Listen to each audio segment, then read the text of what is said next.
Good morning. इस chapter conductor and condenser में इसका थ्योरी कंप्लीट हो गया है। इसमें बहुत सारा एक्सप्रेशन डिराइव हुआ और इसमें अब हम लोग चल रहे हैं महत्वपूर्ण क्वेश्चन पर। तो महत्वपूर्ण क्वेश्चन जो है उसमें कुछ क्वेश्चन पिछले क्लास में बताए थे और अब उसके आगे क्वेश्चन नंबर 4 तक बताए थे। क्वेश्चन 5 से आज हम लोग आगे बढ़ेंगे। तो क्वेश्चन नंबर 5 नंबर है 5। What is effect on conductivity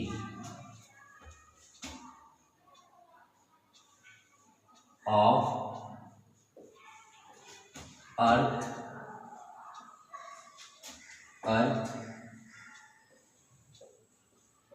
atmosphere by increasing height। देखो भाई, क्वेश्चन है what is effect on conductivity of earth atmosphere by increasing height. इसका हिंदी है ऊंचाई बढ़ने पर पृथ्वी के वायुमंडल के चालकता पर क्या प्रभाव पड़ता है। ऊंचाई बढ़ने पर पृथ्वी के वायुमंडल के चालकता पर क्या प्रभाव पड़ता है। अब समझना है इसका जवाब क्या होगा। देखो,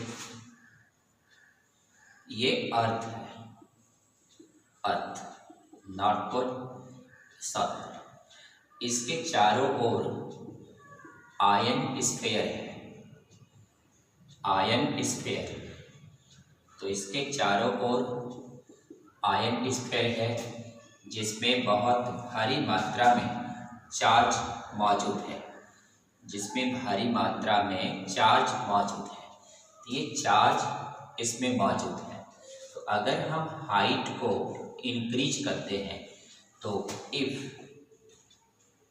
h equal to height, if height, अगर h का मान हाइट है तो हाइट जितना एटमॉस्फेयर का बढ़ेगा उतना आयन बढ़ेगा, उतना आयन बढ़ने से कंडक्टिविटी का मान बढ़ेगा।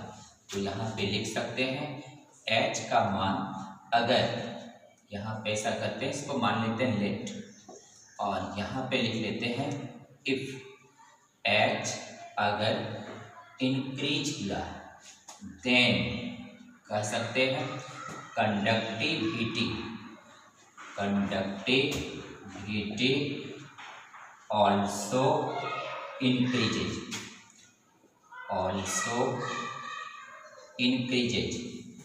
Due to increasing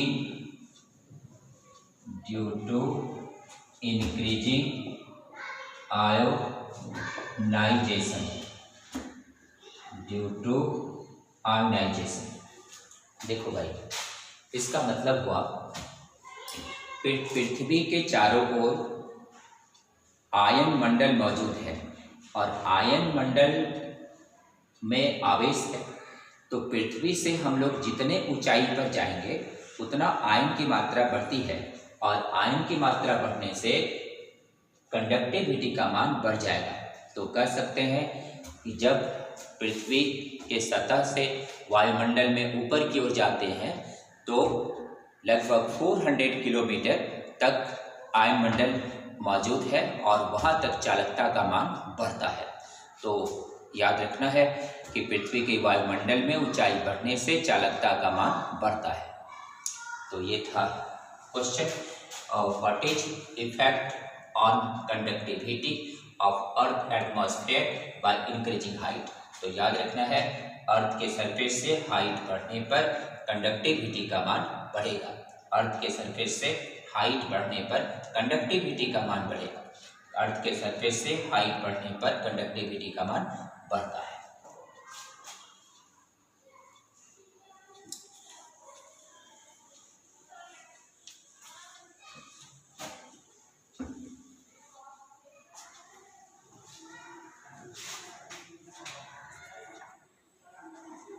question number है 6।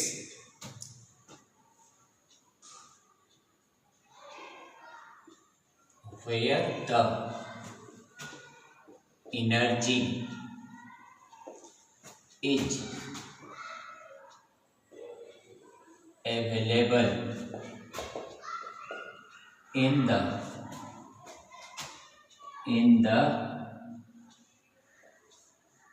कंडेंसर।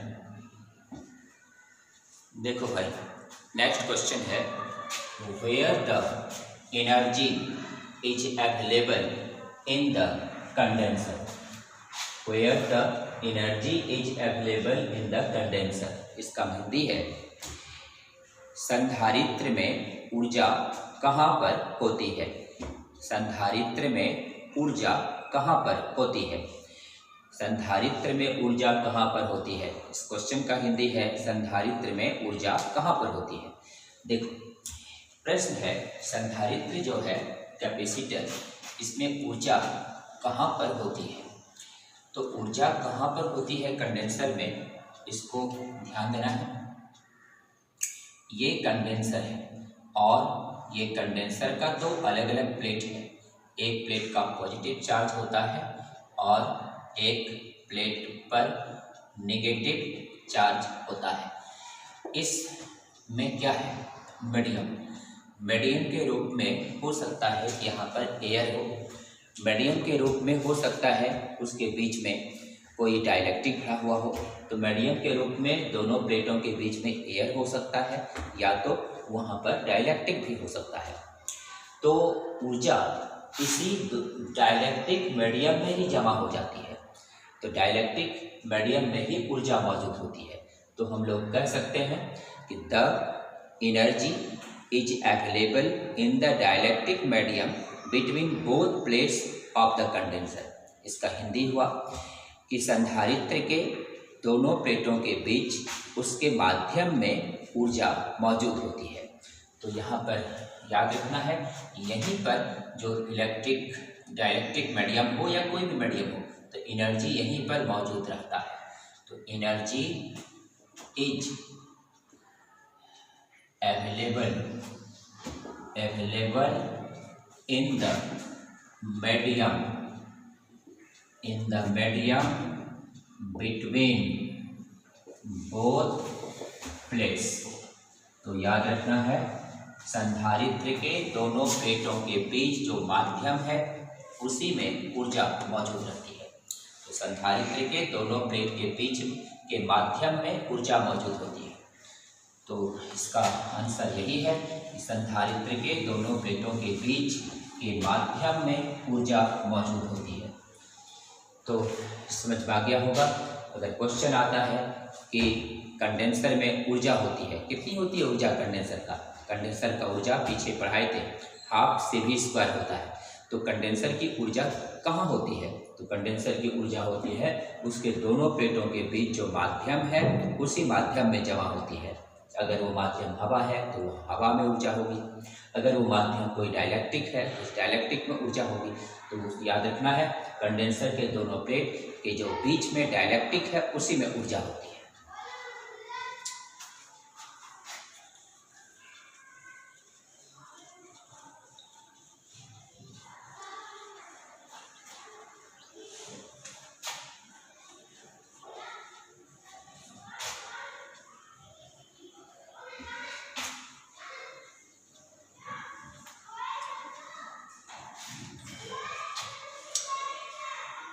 क्वेश्चन नंबर है 7।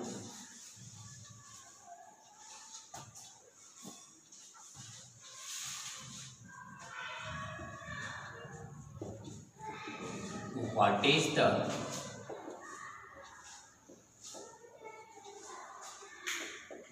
importance of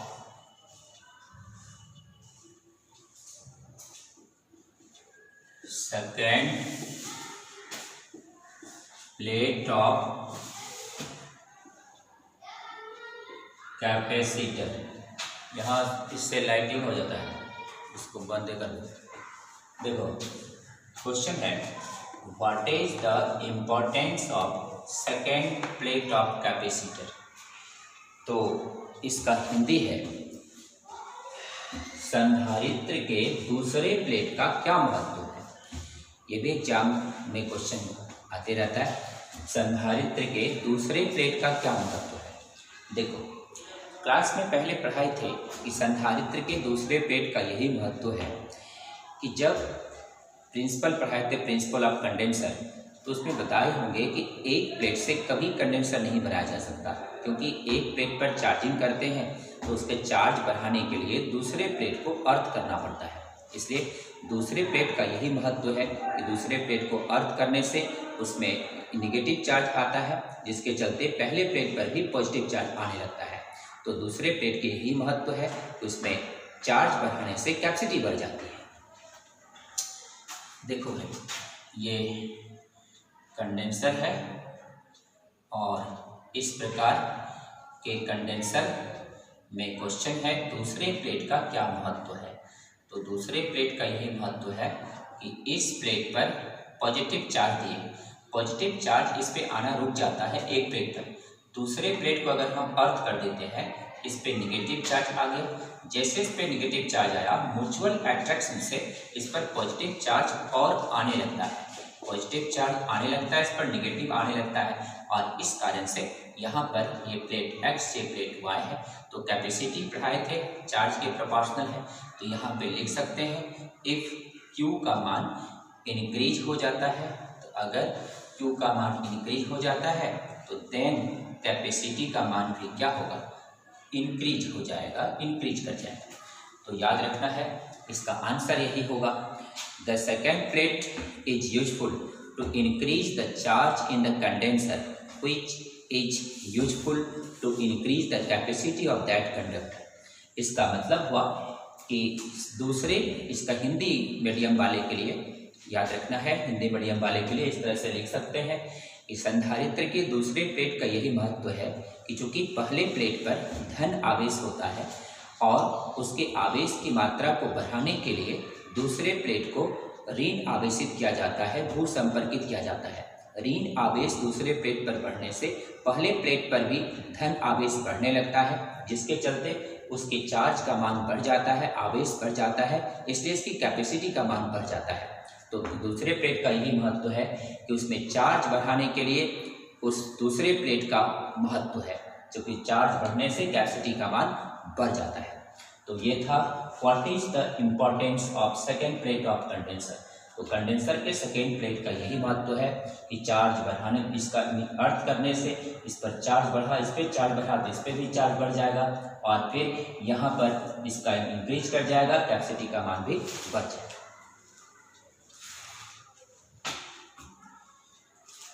क्वेश्चन नंबर 8 देखो भाई, क्वेश्चन नंबर 8 कहता है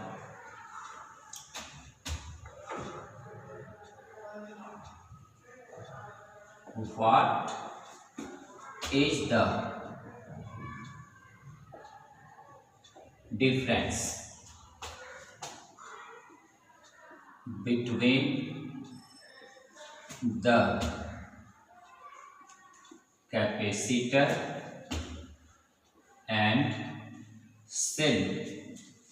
देखो भाई, अगला क्वेश्चन है what is the difference between the capacitor and cell।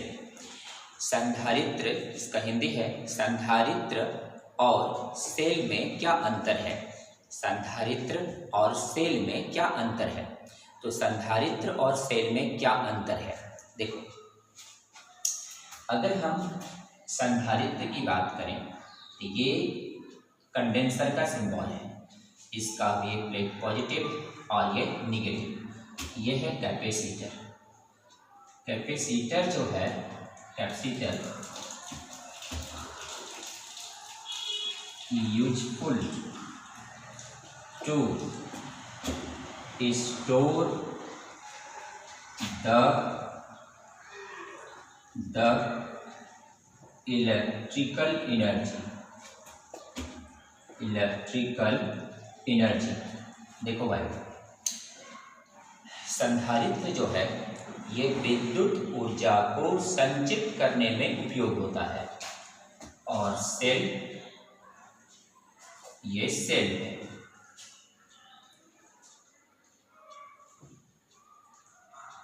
ये सेल है। Cell useful to convert the useful to convert the chemical energy to electrical energy।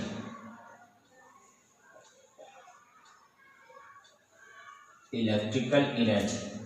देखो भाई, हिंदी मीडियम वाले स्टूडेंट के लिए अब ध्यान देना है। इंग्लिश मीडियम वाले तो इसको नोट कर लेना है, इंग्लिश मीडियम वाला नोट कर लेगा, हिंदी मीडियम वाला ध्यान देगा, गौर करना है।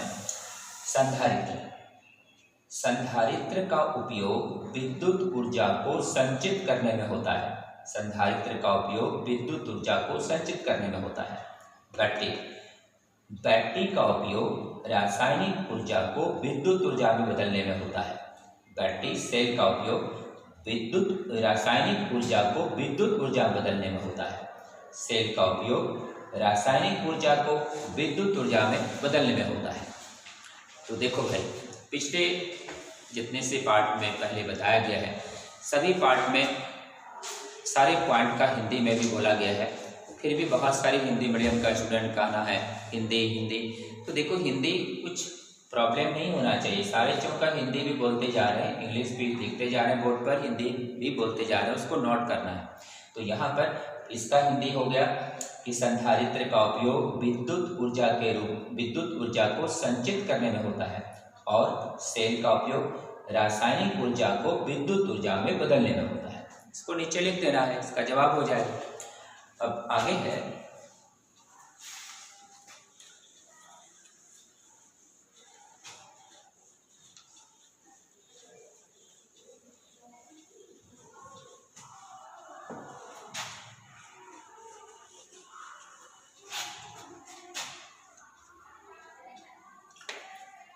क्वेश्चन नंबर है 9।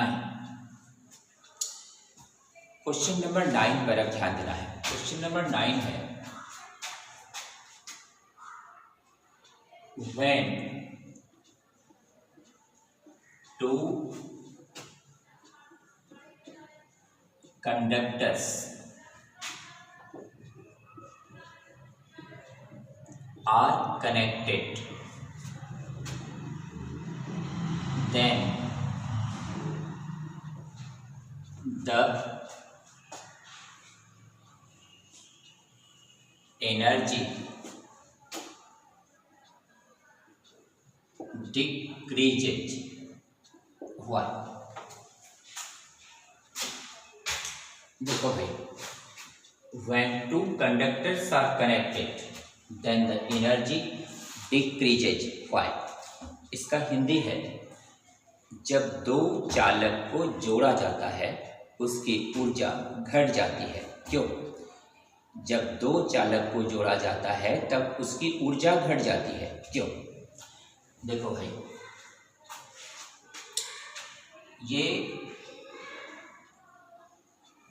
कंडक्टर है, यहाँ पर इसका जो कैपेसिटी है C1 C2 है, पोटेंशियल V1 V2 है, तो एनर्जी इसका डिक्रीज कर जाता है। क्यों? ये जो है वायर, तो लॉस इन एनर्जी इसी चैप्टर में बताए थे। लॉस इन एनर्जी का फार्मूला होता है half C1 C2 V1 minus V2 whole square by C1 C2। तो क्वेश्चन क्या है? क्वेश्चन ये कहता है कि दो चालक को जोड़ने पर उसकी ऊर्जा घट जाती है। क्यों? तो इसका इंग्लिश में जवाब यही होगा, when two conductors are connected through the metallic wire, then some part of electric energy is converted into heat energy, so the energy decreases। अब समझो, जब दो चालक को जोड़ते हैं तो जिसमें हायर पोटेंशियल है और जिसका लो पोटेंशियल है, तो हायर पोटेंशियल से लो पोटेंशियल में चार्ज का फ्लो होने लगेगा। चार्ज फ्लो होने से ये जो वायर है मेटल का, ये गर्म हो जाएगा और ये गर्म होने से इसकी एनर्जी क्या होगी, घटेगी और लॉस एनर्जी का मान कितना होगा। हिंदी में लिख सकते हैं, जब दो चालक को आपस में जोड़ा जाता है तो विद्युत ऊर्जा का कुछ भाग उष्मा ऊर्जा में बदल जाता है, इसलिए इस अवस्था में ऊर्जा का मान घटता है। जब दो चालक को आपस में जोड़ा जाता है तब विद्युत ऊर्जा का कुछ भाग उष्मा ऊर्जा में बदल जाता है, इसलिए इसकी ऊर्जा घट जाती है। उसके बाद नीचे इसको नोट कर देना है। तो इस क्वेश्चन का आंसर रेडी हो जाएगा, उसको तैयारी कर लेना है। तो देखो, तो याद रखना है, दो कंडक्टर को जब हम लोग जोड़ते हैं आपस में, उसकी ऊर्जा क्या होती है, घट जाती है, क्योंकि विद्युत ऊर्जा का कुछ भाग उष्मा ऊर्जा में बदल जाता है, क्योंकि ये तार गर्म हो जाता है। क्लियर है? अब आगे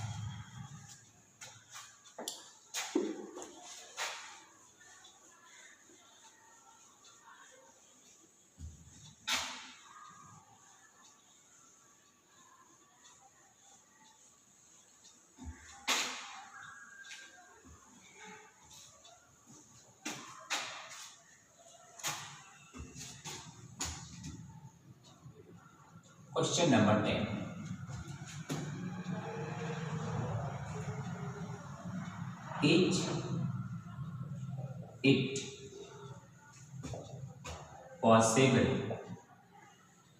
Is it possible to maintain the capacity 1 farad by a spherical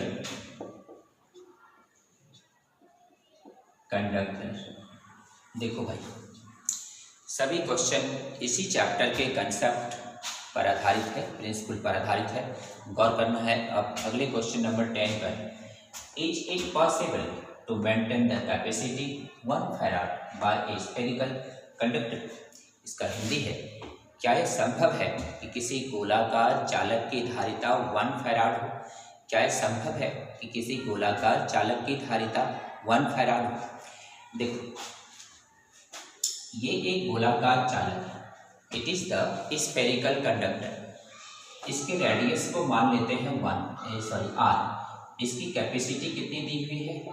what is the capacity given in the question? Capacity given in the question is equal to 1 farad. Capacity of spherical conductor का क्या formula बताए थे? 4πε0 into r। Capacity of spherical conductor C equal to formula पीछे prove किया हुआ है, 4πε0 into r। C का value question से कितना है? 1 इक्वल टू 4πε0 into r।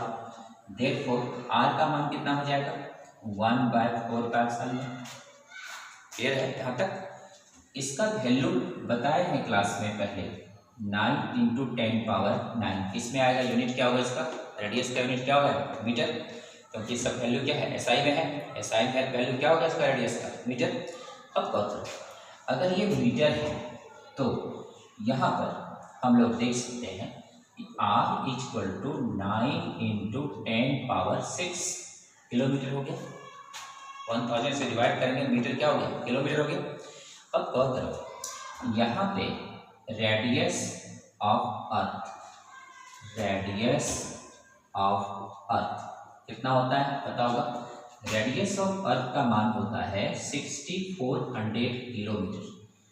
पता है रेडियस ऑफ अर्थ कितना होता है? 6400 किलोमीटर। और ये रेडियस इस कंडक्टर का कितना आ गया? 9 × 10⁻⁶ किलोमीटर। ये रेडियस चूंकि स्मॉल r का मान कैपिटल R से क्या है? ग्रेटर है। इसका मतलब है कि इतना बड़ा कंडक्टर बन जाएगा जिसका आकार अर्थ से भी बड़ा हो, और ये इम्पॉसिबल है। इसलिए अर्थ से बड़ा कंडक्टर प्रैक्टिकली नहीं बनाया जा सकता। तो जवाब क्या होगा यहाँ पर? नो। क्वेश्चन क्या था? Is it possible to maintain the capacity 1 farad by spherical conductor. जवाब क्या होगा? नो। क्यों? क्योंकि इसका आकार इस कंडक्टर का जिसका कैपेसिटी 1 फैराड है उस कंडक्टर का रेडियस अर्थ के रेडियस से भी बड़ा हो रहा है और ये प्रैक्टिकली संभव नहीं है, इसलिए इतना बड़ा कंडक्टर नहीं बनाया जा सकता। इससे साबित होता है कि इस तरह के स्फेरिकल कंडक्टर की कैपेसिटी 1 फैराड नहीं हो सकती। इसलिए क्वेश्चन न्यूमेरिकल जब हम लोग सॉल्व करोगे तो अक्सर वैल्यू कैपेसिटी का दिया होता है मिली फैराड में, माइक्रो फैराड में, पिको फैराड में, नैनो फैराड में दिया होता है। तो 1 फैराड कैपेसिटी होने से कितना बड़ा रेडियस हो जाएगा जो अर्थ से भी बड़ा होगा, जो प्रैक्टिकली संभव नहीं है। तो ये था जवाब, इसका होगा नो और ये इसका प्रूफ है। इस क्वेश्चन का आंसर यही है, इसको नीचे नोट कर देना है। तो ये था इस चैप्टर का महत्वपूर्ण कंसेप्चुअल क्वेश्चंस और इस चैप्टर में जिस प्रकार से हम लोग अभी तक जिसमें थ्योरी कंप्लीट करने के बाद इसका कंसेप्चुअल क्वेश्चन कंप्लीट हो गया है और इसके बाद अब हम लोग चलेंगे डिफरेंट टाइप ऑफ न्यूमेरिकल्स पर और उसके बाद फिर अगले टॉपिक पर चलेंगे। तो अभी हम लोग स्टार्ट करेंगे अब different type of numericals.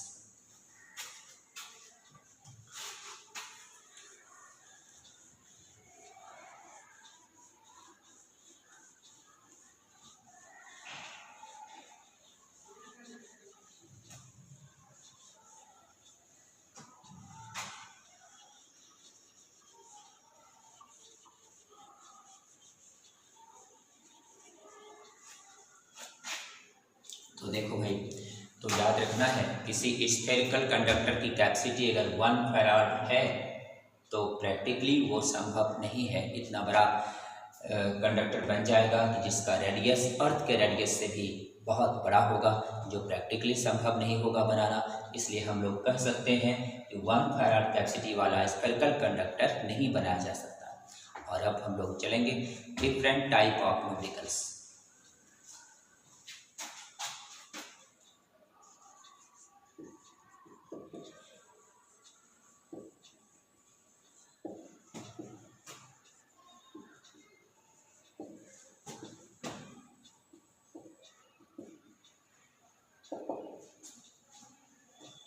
Different type of numericals, अलग अलग टाइप का न्यूमेरिकल अब करना है।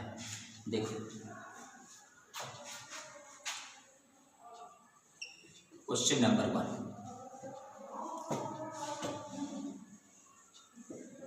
If the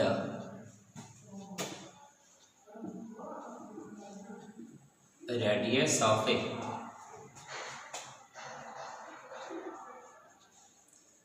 conductor is 50 centimeter, obtain the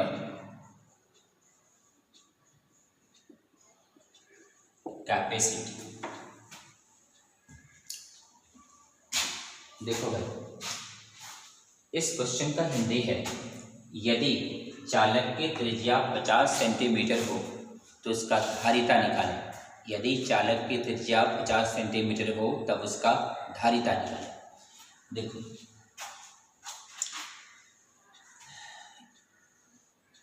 radius देने से पता चलता है कि it is must be the spherical conductor and R is even in the question and it is equal to 50 centimetre. यहाँ पे कैपेसिटी का फार्मूला बताए हैं 4 pi epsilon naught into R. अगर रेडियस दिया हुआ है तो तय है ये गोलाकार चालक है और गोलाकार चालक की त्रिज्या 50 सेंटीमीटर है और जब इसकी त्रिज्या 50 सेंटीमीटर है तो इसका कैपेसिटी का फार्मूला बताइए, ये हो जाएगा 50 इंटू 10 पावर -2 और ये हो जाएगा 9 इंटू 10 पावर 9। तो यहाँ पर आ जाएगा 50/9 इंटू 10 पावर -11। इसको हम लोग लिख सकते हैं इतना फैराड। तो कैपेसिटी इसका निकल गया। तो जब भी कभी स्फेरिकल कंडक्टर का कैपेसिटी पूछा जाए, उसका रेडियस दिया हुआ हो तो यहाँ से निकाल सकते हैं। अगर कैपेसिटी दिया हुआ हो रेडियस पूछा जाए तो यहाँ से निकाल सकते हैं। तो अब इसमें दो ही वैल्यू होता है, एक रेडियस और एक कैपेसिटी। अगर रेडियस दिया है कैपेसिटी पूछा जाएगा, अगर कैपेसिटी दिया हुआ है तो रेडियस पूछा जाएगा। तो ये था numerical number 1। Number 2,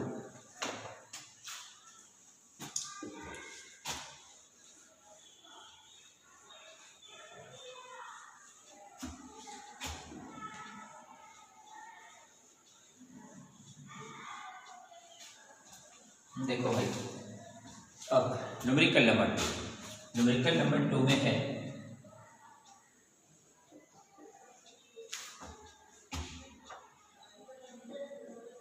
when the capacity of a conductor is 4 microfarad for charge 6 millicoulomb, obtain the potential. देखो भाई, पता ही है न्यूमेरिकल बनाने के लिए बहुत ही जरूरी है कि थ्योरी पूरा कमांड होना चाहिए। थ्योरी का मतलब फिजिक्स में कोई भाषा नहीं होता है। थ्योरी का मतलब होता है कि इसमें जितना फार्मूला है वो सब हम लोग डिराइव करते हैं थ्योरी में, और फार्मूला डिराइव करने में बहुत सारा कंसेप्ट भी हम लोग को प्राप्त होता है। तो न्यूमेरिकल बनाने के लिए बहुत जरूरी है कि थ्योरी पर कमांड हो, और थ्योरी से हम लोगों को मिल जाता है फार्मूला और मिल जाता है कंसेप्ट। प्रोसेस तो हम लोग मैथमेटिक्स से सॉल्व करते हैं। तो देखो, तो यहाँ पर इसका हिंदी है, जब एक चालक की धारिता 4 माइक्रोफैराड है जिसके लिए आवेश 6 मिलीकूलम है, तब उसका विभव निकालें। देखो भाई, C का मान दिया हुआ है 4 माइक्रोफैराड, कैपेसिटी दिया हुआ है और चार्ज का मान है 6 मिलीकूलम। बताना क्या है हम लोग को? पोटेंशियल का। तो देखो, फार्मूला बताए होंगे C = Q/V, पढ़े हो? C = Q/V। तो यहाँ पर V का मान क्या हो जाएगा? Q/C। अब दोनों को एक यूनिट में कर देंगे। यहाँ पर 6 मिली है, क्या हो जाएगा? 6 × 10⁻³ डिवाइडेड बाय कैपेसिटी 4 × 10⁻⁶, यह आ जाएगा 3/2 × 10⁻³ इसको सॉल्व करेंगे तो 1.5 × 10⁻³, इसका मतलब है 1500 वोल्ट। तो पोटेंशियल कितना निकल गया? 1500 वोल्ट। क्लियर है? तो याद रखना है, कैपेसिटी का मान और चार्ज का मान अगर दिया हुआ हो तो हम लोग कैपेसिटी और चार्ज का मान अगर दिया हुआ हो तो हम लोग पोटेंशियल यहाँ से निकाल सकते हैं।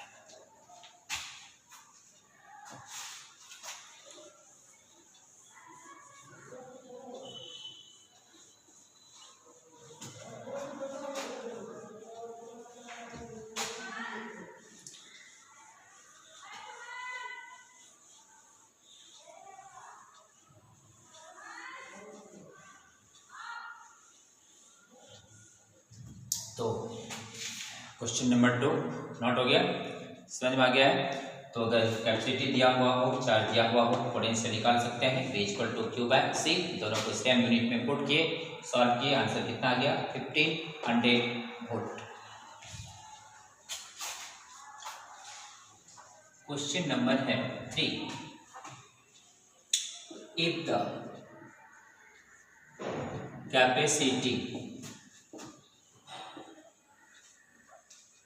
capacity of a conductor is 2 millifarad when it is charged by potential 100 volt, obtain the stored energy। देखो भाई, गौर करना है, यदि, इसका हिंदी है, यदि एक चालक की धारिता 2 मिलीफैराड है, यदि एक चालक की धारिता 2 मिलीफैराड है, जब उसे 100 वोल्ट से आवेशित 100 वोल्ट के विभव द्वारा आवेशित किया जाता है, तब उसमें संचित ऊर्जा निकालें। हिंदी वाले स्टूडेंट ध्यान देना है। यदि एक चालक की धारिता 2 मिलीफैराड हो, यदि चालक की धारिता 2 मिलीफैराड हो, जब उसे 100 वोल्ट के विभव द्वारा आवेशित किया जाता है, तब उसमें संचित ऊर्जा निकालें। देखो भाई, यहाँ पर कैपेसिटी का मान है 2 मिलीफैराड और पोटेंशियल का मान है 100 वोल्ट। बताना है एनर्जी कितना होगा। कैपेसिटी और पोटेंशियल अगर दिया हुआ हो तो एनर्जी का फार्मूला डिराइव किए थे, याद होगा, हाफ CV²। अगर कैपेसिटी और पोटेंशियल दिया हुआ हो तो एनर्जी का फार्मूला होता है हाफ CV²। तो एनर्जी का फार्मूला हम लोग U लिख सकते हैं हाफ CV²। ये हो गया हाफ। C का वैल्यू यहाँ पर है 2 × 10⁻³ पोटेंशियल का मान है 100 और इसका होल स्क्वायर। तो यहाँ पे 2 मिलीफैराड है, तो यहाँ 2 मिलीफैराड को फैराड बना दिए, 2 कैंसिल हो गया, 10 पावर कितना बचा -3, और ये 10⁻² का स्क्वायर कितना हुआ 10⁻4, कितना बचा 10 जूल। तो एनर्जी कितना निकल गया 10 जूल। तो एनर्जी का मान हम लोग का निकल गया 10 जूल। तो 10 जूल एनर्जी उस कंडेंसर यानी उस कंडक्टर में स्टोर होगा। तो अगर पोटेंशियल और कैपेसिटी दिया हुआ हो, पोटेंशियल कैपेसिटी देने से न्यूमेरिकल के लिए यूज कर सकते हैं एनर्जी का फार्मूला हाफ CV²। कैपेसिटी का मान है 2 मिलीफैराड, तो मिली को 10⁻³ से मल्टीप्लाई कर दिए, और फिर पोटेंशियल का मान 100 वोल्ट है, तो 100 स्क्वायर है यहाँ, तो यहाँ पे सॉल्व करेंगे 10⁻4 हो जाएगा, 4 - 3 1 हो गया। तो यहाँ पे कितना एनर्जी हुआ उसमें 10 joule.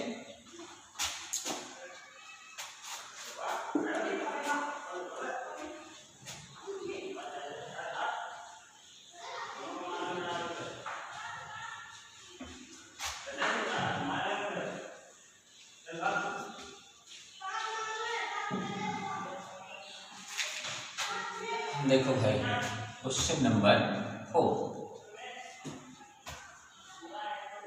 When the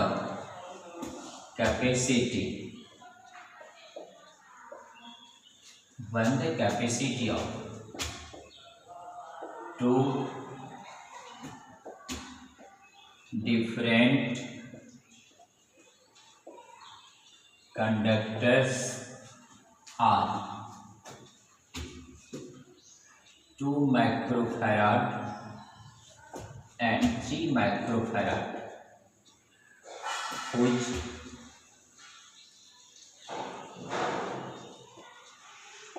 whose potential are 5 volt and 4 volt, obtain the common potential. Obtain the common potential। देखो भाई, इस क्वेश्चन का हिंदी है, जब दो अलग अलग चालक की धारिता 2 माइक्रोफैराड और 3 माइक्रोफैराड हो, जिसका विभव 5 वोल्ट और 4 वोल्ट हो, तब उसका उभयनिष्ठ विभव निकालें। जब दो अलग अलग चालक की धारिता 2 माइक्रोफैराड और 3 माइक्रोफैराड हो, जिसका विभव 5 वोल्ट और 4 वोल्ट हो, तब उभयनिष्ठ विभव निकालें।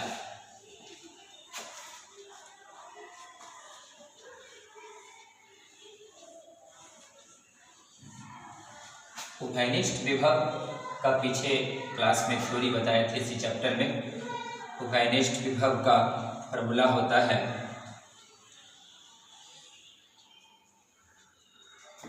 यहाँ पर जो वैल्यू है वो दिया हुआ है, capacity C1 = 2 microfarad, C2 = 3 microfarad, V1 का मान है 5 वोल्ट, V2 का मान है 4 वोल्ट।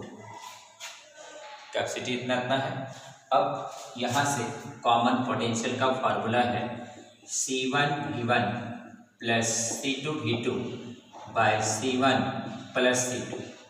C1 कितना है 2 माइक्रो 10⁻⁻⁶। V1 कितना है 5 प्लस C2 कितना है 3 इंटू 10⁻⁻⁶। V2 कितना है 4 डिवाइडेड बाय ये हो जाएगा 2 इंटू 10⁻⁻⁶ प्लस 3 इंटू 10⁻⁻⁶। ये 10⁻⁻⁶ आ गया। 5 इंटू 2 10 हो गया।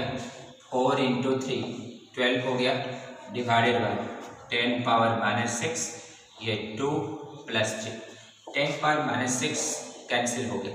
ये हो गया 22/5 4.4 वोल्ट। तो कॉमन पोटेंशियल कितना निकल गया 4.4 वोल्ट। तो कॉमन पोटेंशियल हम लोग इस फार्मूला से निकाल सकते हैं। इसको याद रखना है C1V1 plus C2V2 by C1 plus C2।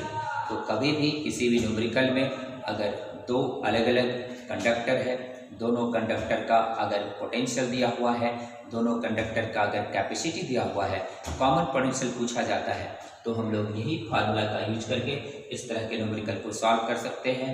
V = C1V1 plus C2V2 by C1 plus C2।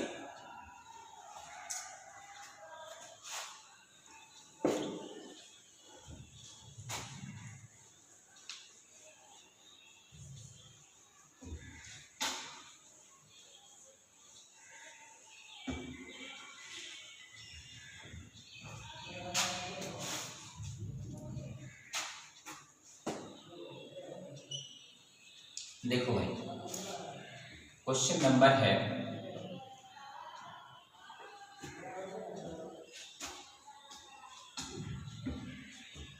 5।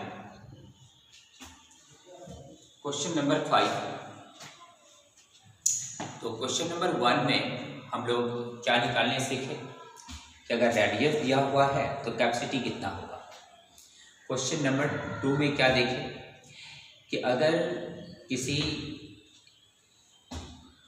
Conductor का कैपेसिटी और चार्ज दिया है तो पोटेंशियल कैसे निकलेगा। क्वेश्चन नंबर 3 में क्या सीखे, अगर कैपेसिटी और पोटेंशियल दिया हुआ है तो एनर्जी कितना होगा। और क्वेश्चन नंबर न्यूमेरिकल नंबर 4 में क्या सीखे, अगर कैपेसिटी और पोटेंशियल दिया हुआ है तो कॉमन पोटेंशियल कैसे निकलेगा। तो अब है numerical number 5।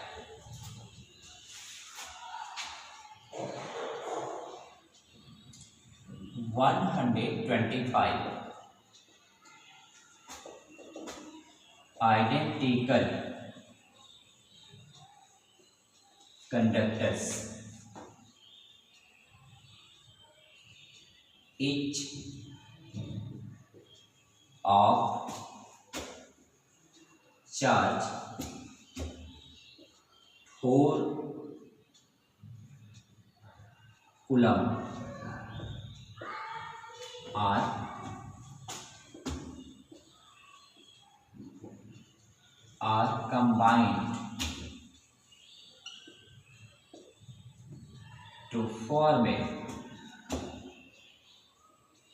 combined to form a big conductor.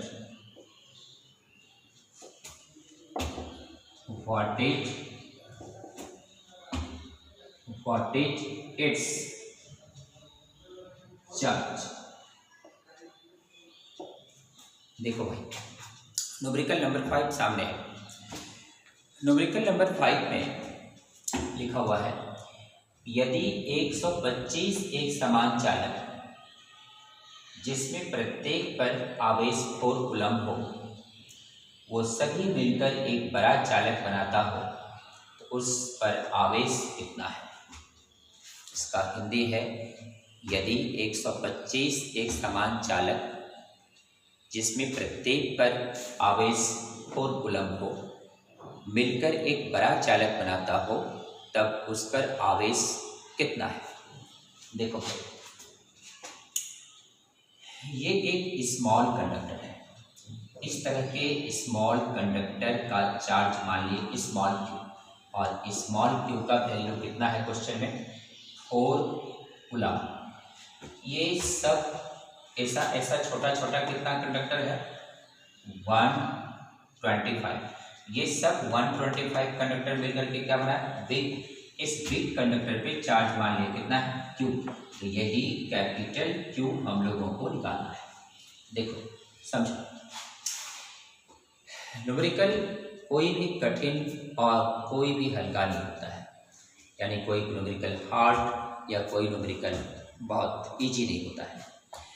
बस समझ में आ गया तो बहुत कठिन न्यूमेरिकल भी आराम से बन जाएगा, समझ में नहीं आ रहा छोटा छोटा भी बनाने में दिक्कत हो। देखो गौर करो, क्वेश्चन कहता है कि छोटा छोटा कंडक्टर की संख्या 125 है, ये सब पर अलग अलग चार्ज 4 कूलम है, ये सब मिल करके एक बड़ा कंडक्टर बना रहा है और उस बड़े कंडक्टर पर चार्ज कितना है। तो अब इसमें कौन सा फार्मूला लगेगा, इसमें कंसेप्ट यूज होगा। न्यूमेरिकल के लिए तो बार बार बोल रहे हैं क्या चाहिए, कंसेप्ट चाहिए, फार्मूला चाहिए, प्रोसेस चाहिए। अगर ये तीनों तुम्हारे पास है स्टूडेंट के, किसी भी स्टूडेंट के पास, तो वो सारा न्यूमेरिकल सॉल्व कर सकता है। तो देखो गौर करो, इसमें कौन सा कंसेप्ट लगेगा, बताए थे फर्स्ट चैप्टर इलेक्ट्रोस्टैटिक्स का conservation of charge. Conservation of charge क्या कहता है, the charge neither be created nor be destroyed. Charge ना तो नष्ट हो सकता है ना तो इसको उत्पन्न किया जा सकता है, जैसे कि एनर्जी। उसी तरह से तो यहाँ पर इस सभी छोटा छोटा ने मिलकर क्या बनाया, बड़ा बनाया। ये सभी छोटा छोटा का जो चार्ज है कहाँ चला गया, बड़े वाले पे चला गया। इसका मतलब बड़े वाले का अकेला चार्ज सभी छोटे वाले के चार्ज के क्या होगा, इक्वल होगा। सभी बड़े वाले का अकेला चार्ज सभी छोटे वाले के चार्ज के इक्वल होगा। इस सिद्धांत को क्या कहेंगे, कंजर्वेशन ऑफ चार्ज। तो यहाँ पर हम लोग यूज करेंगे बाय कंजर्वेशन ऑफ चार्ज। तो कंजर्वेशन ऑफ चार्ज के प्रिंसिपल से देख सकते हैं बड़े वाले का जो चार्ज है वो हो जाएगा n इंटू छोटे वाले का चार्ज, और यहाँ पर Q इक्वल टू 125 नंबर का मान है और Q का मान है 4, कितना हो जाएगा 500। तो 500 कूलम, तो बड़े वाले पर कितना चार्ज निकल गया 500 कूलम। ये एक तरह से फार्मूला के रूप में भी आगे यूज हम लोग कर सकते हैं। तो बड़े वाले का चार्ज हो गया n इंटू छोटे वाले का चार्ज। क्लियर है। अब next numerical,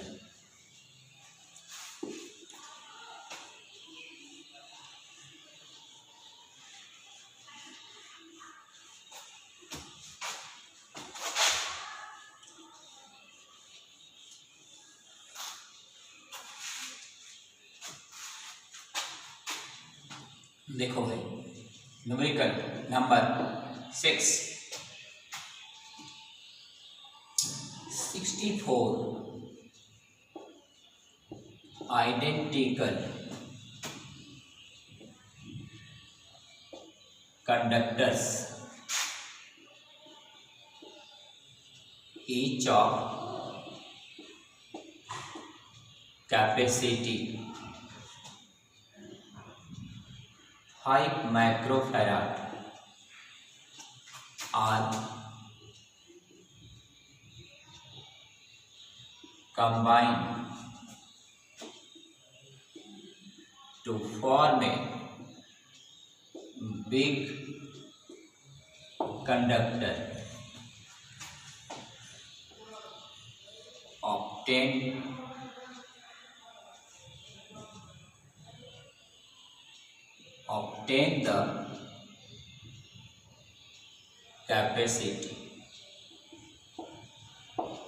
obtain the capacity। देखो भाई गौर करना है। अब नेक्स्ट न्यूमेरिकल नंबर 6, इसका हिंदी है 64 एक समान चालक जिसमें प्रत्येक का धारिता 5 माइक्रोफैराड है आपस में मिलकर एक बड़ा चालक बनाता है, उस बड़े चालक की धारिता निकालें। हिंदी है 64 एक समान चालक जिसमें प्रत्येक की धारिता 5 माइक्रोफैराड है मिलकर एक बड़ा चालक बनाता है, उस बड़े चालक की धारिता निकालें। देखो ये सब न्यूमेरिकल्स बहुत इंपॉर्टेंट है और 1 बाय 1 सारे न्यूमेरिकल्स को अपडेट करते जाना है। इससे सारा फार्मूला जो चैप्टर में पढ़ा है वो सारा फार्मूला भी रिवाइज हो जाएगा। तो गौर करना है यहाँ पर न्यूमेरिकल नंबर 6 पर।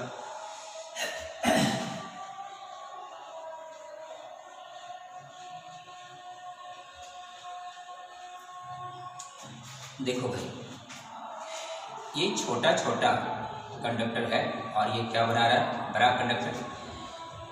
छोटे छोटे वाले की संख्या कितनी है, 64, और इसकी कैपेसिटी क्या मान लिए, C1। इसकी कैपेसिटी क्या, C1 जो छोटे की कैपेसिटी है वो कितना दिया हुआ है, 5 माइक्रोफैराड। बड़े वाले की कैपेसिटी निकालना है तो C = क्या हो गया, 1। गौर करना है, छोटे छोटे कंडक्टर की संख्या कितनी है, नंबर कितना है, 64। प्रत्येक छोटे वाले की कैपेसिटी कितनी है, 5 माइक्रोफैराड। ये सब मिलकर के क्या बना दिया, बड़ा कंडक्टर। बड़े की क्या कैपेसिटी होगी, वाट निकालना है हम लोग। तो देखो कैसे निकालो, गौर करना है। सबसे पहले यहाँ पर कैपेसिटी पढ़ाए थे, रेडियस के प्रोपोर्शनल होता है। C = 4πε0 × r। तो 4πε0 तो कांस्टेंट है, तो कैपेसिटी प्रोपोर्शनल टू रेडियस। तो यहाँ पे हम लोग कह सकते हैं कि चूंकि ये कैपेसिटी रेडियस के प्रोपोर्शनल है और ये बड़े वाले का जो वॉल्यूम है वो छोटे वाले सभी के वॉल्यूम के इक्वल होगा। Since volume remains constant, volume remains constant, यहाँ पे वॉल्यूम कांस्टेंट रहता है। तो बड़े वाले का वॉल्यूम हो गया 4/3 πr³ और सभी छोटे वाले का वॉल्यूम के इक्वल होगा n × 4/3 πr³। 4/3 π 4/3 π कैंसिल हो, r = क्या बचा, n⁻⁴ × r इक्वेशन 1। तो देखो, तो बड़े वाले का रेडियस अगर हम लोग कैपिटल R माने, छोटे वाले का रेडियस अगर स्मॉल r माने, तो बड़े वाले का रेडियस हो गया n⁻⁴ × r।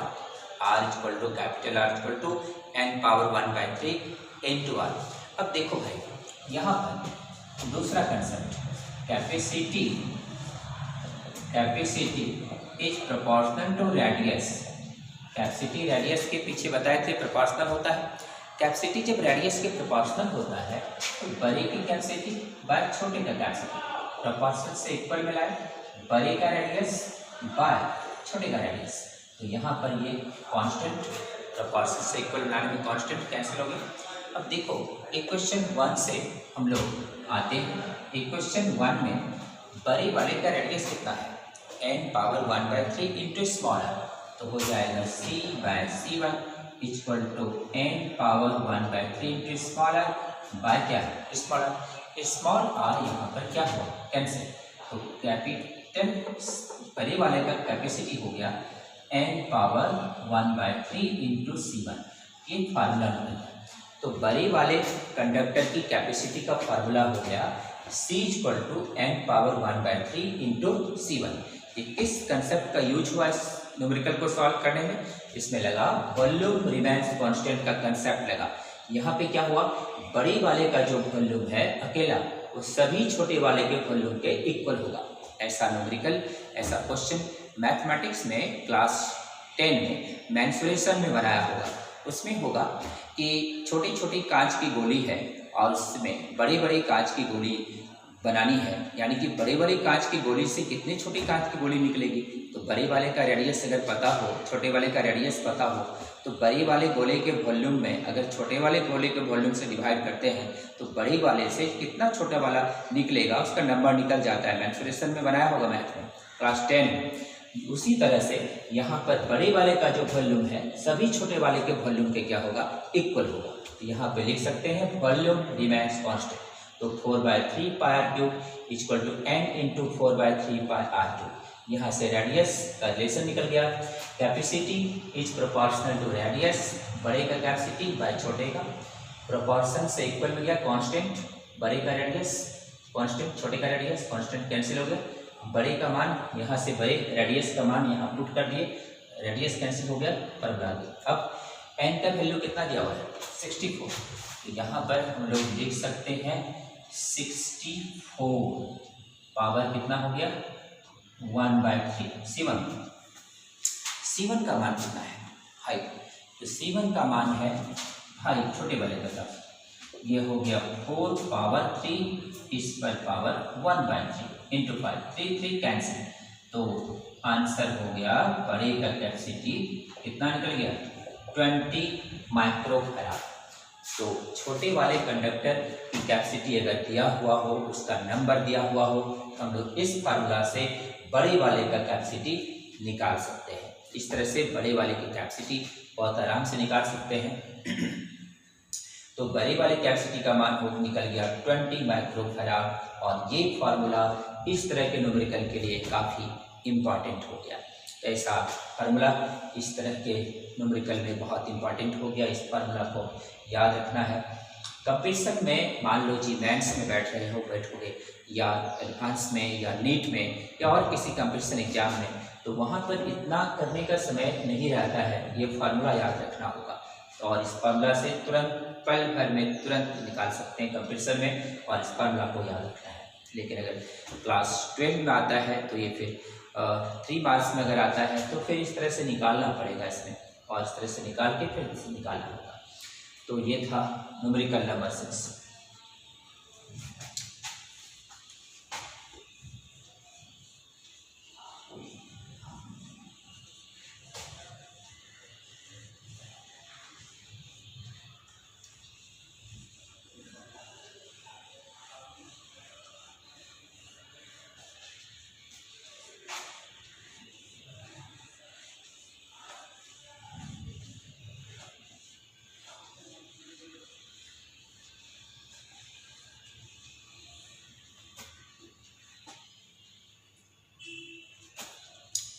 देखो भाई, numerical number 7,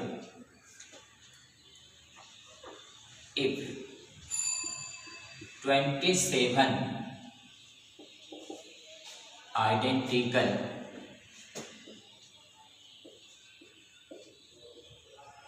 conductors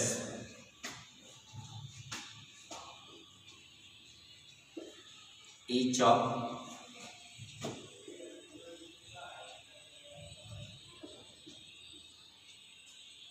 energy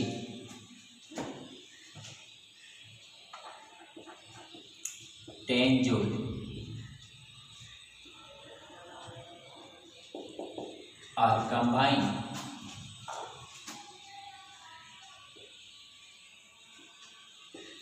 to form a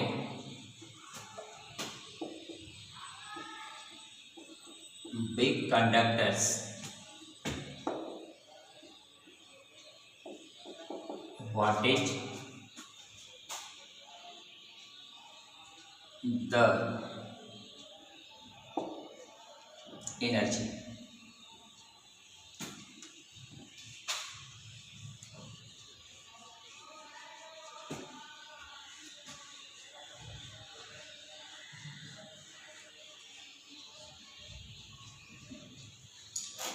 देखो भाई, न्यूमेरिकल नंबर से सब डिफरेंट टाइप का न्यूमेरिकल से गौर करना है। इसका हिंदी हुआ, यदि 27 एक समान चालक, यदि 27 एक समान चालक जिसमें प्रत्येक का ऊर्जा 10 जूल है। ऊपर में कौन दर रहा है? हाँ, बोलो आवाज आ रहा है। यदि नीचे तक आवाज आ रहा है, इतना यदि 27 एक समान चालक में प्रत्येक का ऊर्जा 10 जूल है, यदि 27 एक समान चालक में प्रत्येक की ऊर्जा 10 जूल है और वो सब मिलकर एक बड़ा चालक बनाता है, तब उसकी ऊर्जा क्या है। देखो भाई हिंदी में, यदि 27 एक समान चालक मिलकर, जिसमें प्रत्येक की ऊर्जा 10 जूल है, एक बड़ा चालक बनाता है, तब उस बड़े चालक की ऊर्जा क्या है। ध्यान देना है।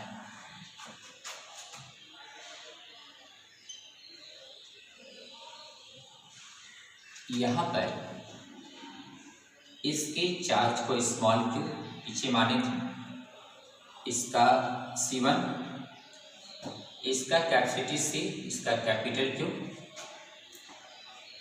नंबर कितना है छोटे वाले का 27। यहाँ पर एनर्जी छोटे वाले का एनर्जी मान लिए U1, बड़े वाले का U, तो U1 का मान कितना दिया हुआ है 10 जूल। U हम लोगों को निकालना है। देखो क्वेश्चन पहले न्यूमेरिकल समझना है, पहले क्या दिया हुआ है, क्या मान है। छोटा छोटा 27 चालक है, प्रत्येक का एनर्जी दे दिया है। सब 27 चालक मिलकर के 27 आइडेंटिकल कंडक्टर मिलकर के एक बड़ा कंडक्टर बनाता है, बिग कंडक्टर बनाता है। 10 गुण बिग कंडक्टर की कितनी एनर्जी होगी, तो हम लोगों को यहाँ पर U निकालना है। एनर्जी छोटे वाले का यानी एनर्जी का फार्मूला पढ़ाई होगी Q²/2। ये U1 माने हैं छोटे का, इसलिए C1, तो U1 C1 इक्वेशन 1 फॉर्मूला पीछे डिराइव किया हुआ है, रिमेंबर पॉइंट में निकाला हुआ है। वहाँ से गौर करना है, एनर्जी इक्वल टू Q²/2C होता है। तो छोटे वाले का कितना हो गया, बड़े वाले का U इक्वल टू इसका हो जाएगा Q²/2C। Equation number 2। अब इक्वेशन 2 में इक्वेशन 1 से डिवाइड करें 2/1, तो U/U1 Q²/2C और 2C1/(स्मॉल)Q²। ये 2 तो कैंसिल हो गया, कितना बचा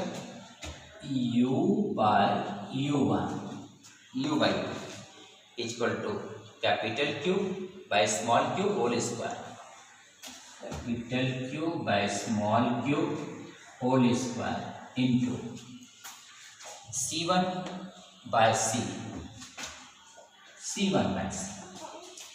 पीछे आज ही बताए हैं न्यूमेरिकल में ही, बड़े वाले का चार्ज कितना होता है n इंटू छोटे वाले का चार्ज। बड़े वाले का कैपेसिटी कितना होता है n⁻⁴, छोटे वाले का कैपेसिटी, यह भी तुरंत बताया है पीछे। इस फार्मूला को इसमें यूज करें, U/U1 कैपिटल Q का मान क्या है n into Q/Q whole square. C का क्या मान है n⁻⁴, C1 cancel, Q cancel, U equal to क्या हो गया n²/n⁻⁴,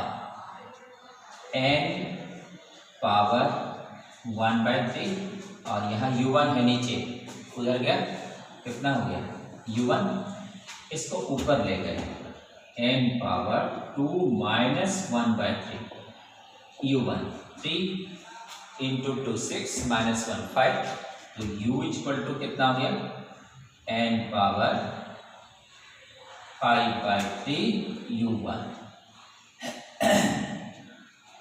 देखो भाई गौर करना है, तो फार्मूला क्या गया n⁻⁵/3 U1, n⁻⁵/3 U1, ये फार्मूला आ गया। तो गौर करना है, इसमें अगर एनर्जी छोटे वाले का दिया हुआ हो और बड़े वाले का एनर्जी पूछा जा रहा हो, ऐसे कंडीशन में हम लोग निकाल सकते हैं बड़े वाले का energy U equal to n⁻⁵/3 U1। अब यहाँ से गौर करना है, इसका वैल्यू हम लोगों को दिया हुआ है, n का वैल्यू कितना है 27 और इसका मान कितना है 10।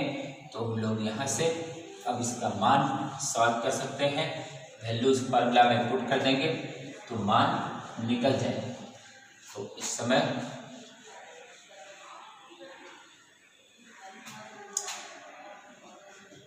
u इक्वल टू यहाँ से u इक्वल टू n का वैल्यू कितना है 27, पावर कितना हो गया 5/3। u1 का मान कितना है 10, 27, 3 पावर 3, 5/3 इंटू 10, 3 कैंसिल,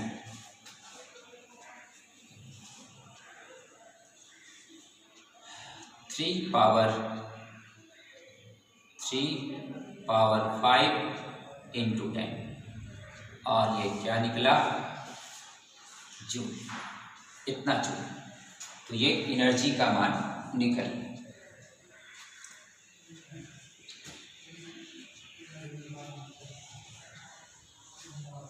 तो ये था क्वेश्चन नंबर न्यूमेरिकल नंबर 7 और अब है न्यूमेरिकल नंबर 8। न्यूमेरिकल नंबर 8 में अब ध्यान देना है when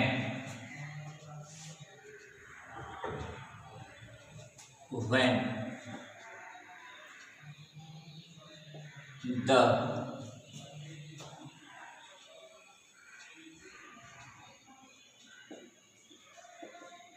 capacity of a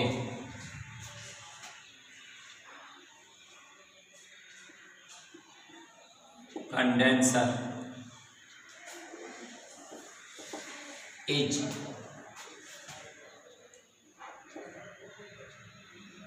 4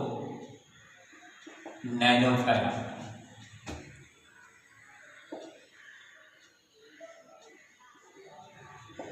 which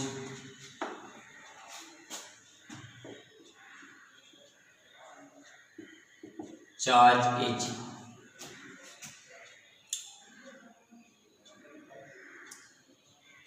3 millicoulomb, obtain the potential and energy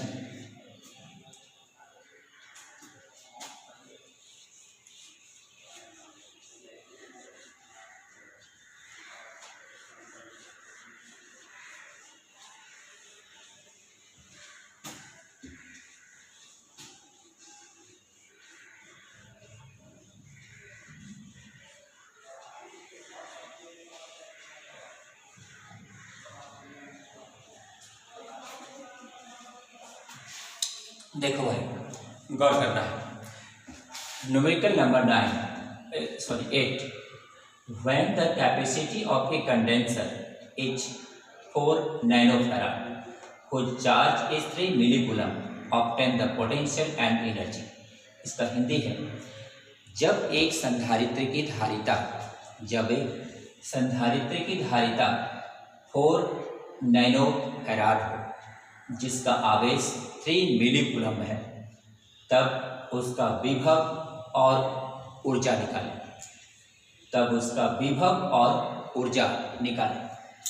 देखो कैपेसिटी का मान है 4 नैनोफैराड, चार्ज है 3 मिलीकूलम। निकालना क्या क्या है, पोटेंशियल और एनर्जी।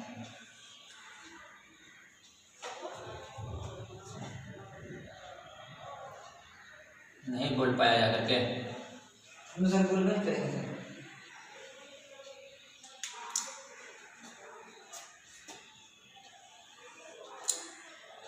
आवाज कितना आ रहा है नीचे, क्लास चल रहा है।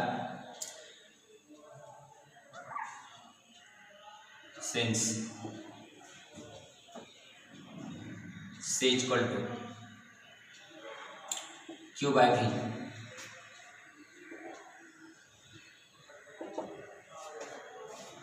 क्यू बाय सी, ये हो गया क्यू बाय सी। क्यू का मान है 3 इंटू 10⁻³ और कैपेसिटी 4 इंटू 10⁻⁹। तो यहाँ पर v इक्वल टू 0.75 10⁻⁹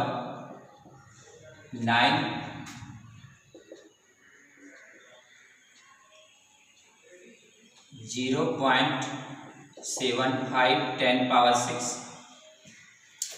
इतना क्या हुआ वोल्ट, इतना वोल्ट। तो यहाँ पे capacity Q by V, V equal to Q by C, V equal to इतना हो गया। तो पोटेंशियल का मान हम लोग को निकलेगा। अब एनर्जी का मान यहाँ से निकाल सकते हैं, since energy equal to formula ये भी पढ़ा ही है, Q²/2C। तो एनर्जी Q का मान हो गया कितना, 3 मिली कूलम, 3 इंटू 10⁻⁻3, इसका हो गया whole square divided by 2 into C का मान है 4 नैनो 10⁻⁹। U इक्वल टू यह हो गया 9 इंटू 10⁻⁻6, यह हो गया 8 इंटू 10⁻⁹।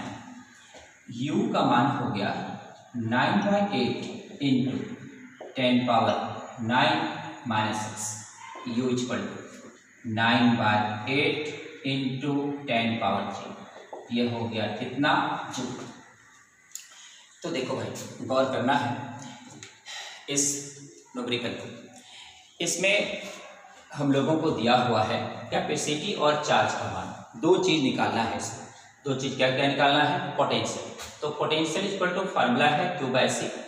Q का मान 3 मिली कूलम है, तो 3 इंटू 10⁻⁻3। कैपेसिटी का मान है 4 नैनो 10⁻⁹। इसको सॉल्व कर लेंगे तो पोटेंशियल का मान इतना हो गया। अब पोटेंशियल का मान इतना हो गया तो गौर करना है, इतना वोल्ट। अब एनर्जी निकालना है। तो अगर हम लोगों को दो चीज दिया हुआ है, चार्ज और कैपेसिटी, तो यहाँ पे Q²/2C। तो यहाँ पे Q का वैल्यू रख दी, कितना है 3 मिली कूलम है, तो 3 इंटू 10⁻⁻3 होल स्क्वायर हो गया। कैपेसिटी का मान कितना है, कैपेसिटी का मान है 4 नैनो, तो यह हो गया 2 इंटू 4 इंटू 10⁻⁹, यह हो गया 9/8 और 9-6 कितना बचा 3, तो 9/8 इंटू 10⁻3 जूल। तो ये था न्यूमेरिकल नंबर 8।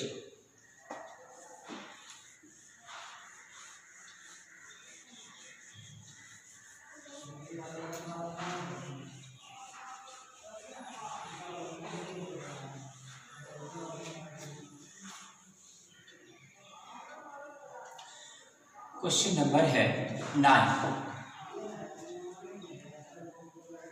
क्वेश्चन नंबर 9 में है when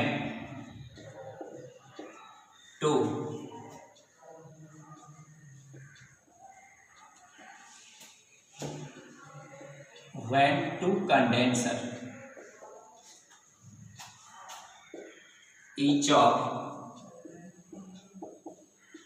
capacity, when 2 condenser each of capacity 4 microfarad and 3 microfarad obtain the equivalent capacity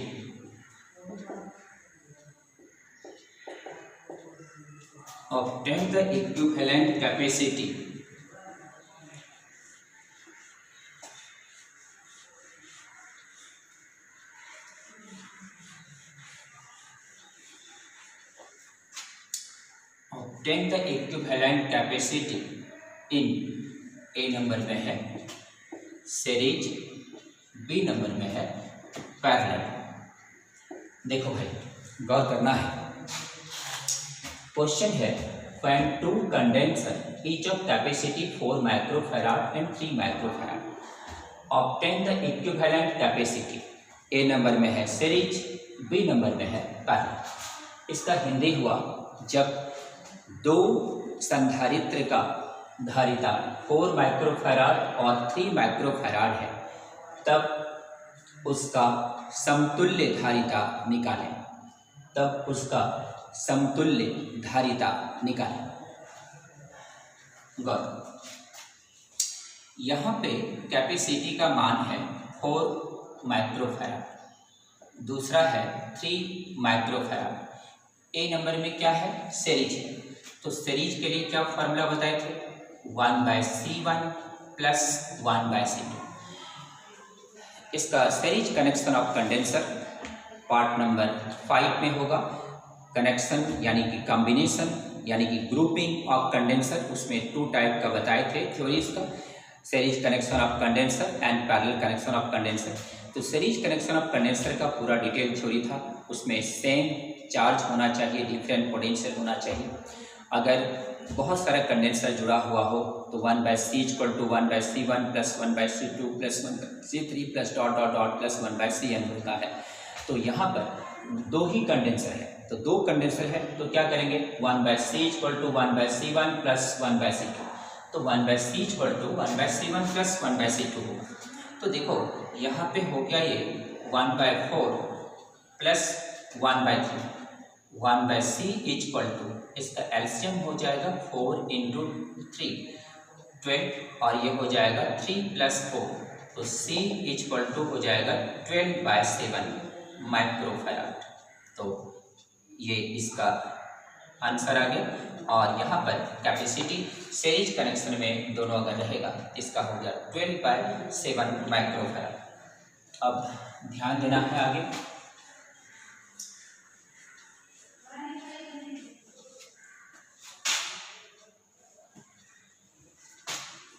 B number, B में है parallel, in parallel, parallel connection. Parallel connection में C = C1 प्लस C2। देखो जब बहुत सारा condenser आपस में पैरेलल कनेक्शन में हो तो वहाँ पे फॉर्मूला पैरेलल कनेक्शन का बताए थे, different charge same potential. Parallel connection of condenser का कंसेप्ट है डिफरेंट चार्ज सेम पोटेंशियल। तो अगर बहुत सारा कंडेंसर जुड़ा हुआ हो, पैरेलल कनेक्शन में हो, तो उसका फार्मूला होता है C = C1 plus C2 plus C3 dot dot dot plus Cn। यहाँ 2 ही कंडेंसर है तो यहाँ पे हो जाएगा C = C1 प्लस C2। तो इस जगह हम लोगों को ये हो जाएगा 4 प्लस हो जाएगा ये 3, तो 4 + 3 = क्या हो गया? 7 माइक्रोफैराड। तो गौर करना है, सीरीज कनेक्शन के लिए 2 कंडेंसर का ये फार्मूला है और पैरेलल कनेक्शन के लिए 2 कंडेंसर का ये फार्मूला है। तो ये था सवाल सीरीज कनेक्शन और पैरेलल कनेक्शन के लिए। आगे है इसमें numerical number 9।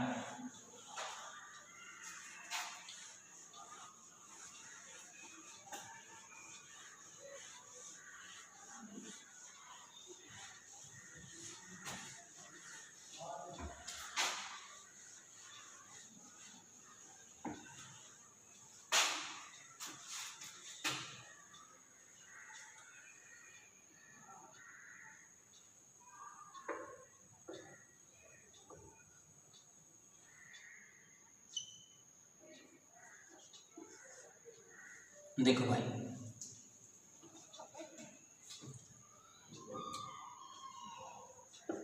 Calculate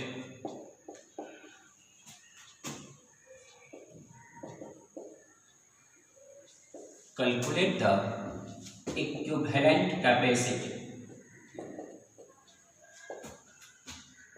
from P to Q।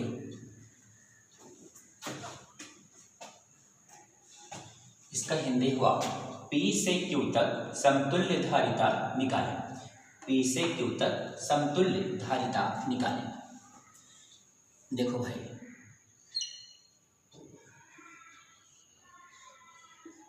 ये सर्किट का न्यूमेरिकल है। ये P है, ये Q है, ये 2 माइक्रोफैराड है, ये 3 माइक्रोफैराड है और ये भी 3 माइक्रोफैराड है। तो क्वेश्चन क्या है, इक्विवेलेंट कैपेसिटी निकालना है। कहाँ से कहाँ तक, P से Q तक। हिंदी सीधा है, P से Q तक समतुल्य धारिता निकालें, यानी P से Q तक। इसमें चार्ज यहाँ पर अगर देंगे P पर, क्योंकि P से कार्य P पे चार्ज देंगे, ये चार्ज यहाँ से चार्ज इसमें जाए, तो ये दोनों में डिफरेंट चार्ज हो गया, क्या हो गया, पैरेलल कनेक्शन। तो यहाँ पे हम लोग लिख सकते हैं कि ये पैरेलल में हो गया, इन पैरेलल। तो इन पैरेलल जब हो गया तो C इक्वल टू या C1 इक्वल टू 3 + 3, तो 3 + 3 कितना हो गया, 6 माइक्रोफैराड हो गया। अब यहाँ पे एक कंडेंसर बचा हुआ और इस दोनों का कितना हो गया, 6। इसको इस तरह से बना लेंगे, ये हो गया 2 माइक्रोफैराड और ये हो गया 6 माइक्रोफैराड, इस तरह से हो गया। अब इस दोनों में क्या जा रहा है, सेम चार्ज जा रहा है, सीरीज हो गया। यहाँ पे इन सीरीज जब निकालेंगे हो जाएगा 1/C equal to 1/C1 plus 1/C2। तो डायरेक्ट फॉर्मूला लगा सकते हैं, C1 × C2 C1 plus C2, इसी का एलसीएम करने। अब गौर करना है, C1 कितना हो गया 2, C2 कितना हो गया 6, यह हो गया 2 × 6/2 + 6। तो C इक्वल टू हो गया 12 और 8, यानी कि 1.5 माइक्रोफैराड। तो देखो भाई, तो 1.5 माइक्रोफैराड हो गया। तो गौर करना है, जब इस तरह का सर्किट का न्यूमेरिकल आता है कंडेंसर का, तो उसमें चार्ज के डिस्ट्रीब्यूशन पर ध्यान देना है, डिस्ट्रीब्यूशन ऑफ चार्ज में ही ध्यान देना चाहिए कि चार्ज अगर सेम चार्ज आ रहा है तो फिर वो सीरीज कनेक्शन हो जाएगा, डिफरेंट चार्ज आ रहा है तो पैरेलल कनेक्शन हो जाएगा। यहाँ पे चार्ज इस जंक्शन पे बट गया, डिस्ट्रीब्यूट हो गया, तो डिफरेंट चार्ज पैरेलल कनेक्शन हो गया और फिर यहाँ पे सेम चार्ज सीरीज कनेक्शन हो गया। इक्विवेलेंट कैपेसिटी निकल गया 1.5 माइक्रोफैराड। अब आगे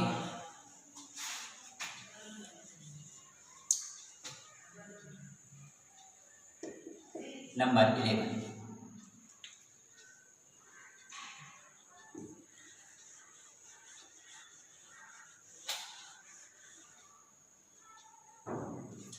11, नंबर है